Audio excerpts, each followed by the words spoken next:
係嚟自筲箕灣官立中學嘅團隊。今日我哋要為大家介紹嘅係我哋嘅作品《竹林迷宮》。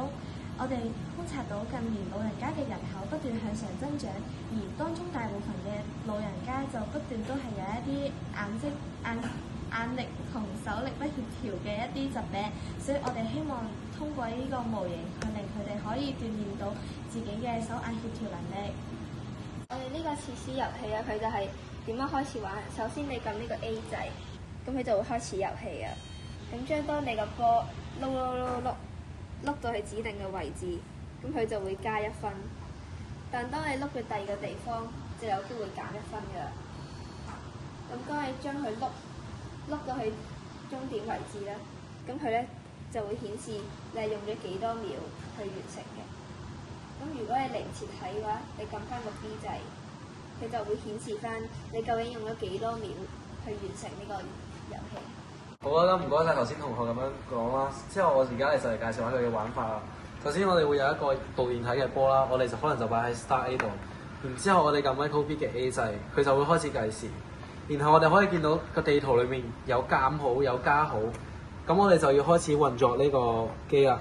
我哋可能會掂到減號啦，可能會掂到加號啦。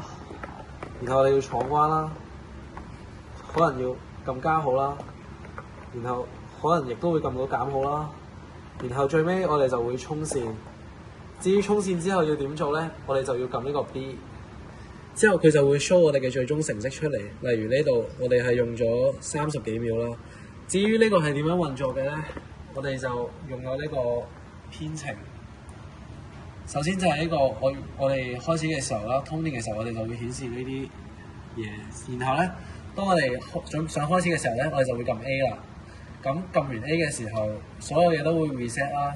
然後，如果我哋踩到加分嘅時候，我哋嘅分數就會加1。當我哋踩到減分嘅時候，我哋嘅指示燈都會變成減，然後分數都會變減1。然之後呢個就係我哋嘅終點啦。當做終點嘅時候，佢就會把所有嘢停止計時啦。然後最終結果咧就會 show 喺我哋呢個 B 按鈕。咁當我哋撳咗呢個按鈕嘅時候咧，佢就會把我哋所加嘅、所減嘅全部加埋一齊，再俾個總結時間我哋。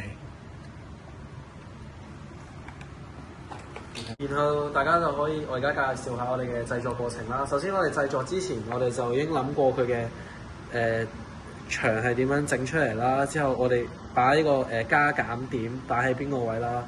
然後加減點就係下面呢兩個，例如呢個係加，呢個係減。